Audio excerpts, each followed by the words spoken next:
On June 3, World Bicycle Day is observed to recognize impact of bicycle that has evolved from simple wooden frames to sophisticated machines, becoming a crucial part of daily life. Journey of bicycle began in early 19th century with the invention of dandy horse. By 1839, Kirkpatrick Macmillan, a Scottish blacksmith, had developed the first pedal-driven bicycle, setting the stage for modern cycles. In April 2018, World Bicycle Day was officially declared by United Nations General Assembly following a campaign led by Professor Leszek Cybulski and supported by 193 member states. Over 100 million bicycles are produced worldwide each year, with global sales expected to reach $82 billion by 2027.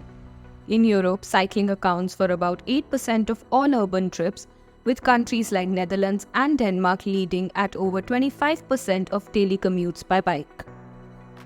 COVID-19 led to bike boom, with global bicycle sales surging by over 45% between 2020 and 2022, as cities expanded cycling infrastructure and people sought safer, healthier transport options. Cycling prevents about 16 million tons of CO2 emissions globally each year, according to European Cyclists Federation. India is the world's second largest bicycle producer, manufacturing over 15 million bicycles annually. For decades, bicycles have remained principal mode of transport for millions of Indians, and though the number has declined in cities, but in semi-urban and rural areas, bicycles remain important for daily transportation. Major cities like Delhi, Bengaluru, and Pune are investing in dedicated cycling tracks, public bike-sharing programs, and cycle-to-work schemes to promote cycling as a mainstream mode of transport.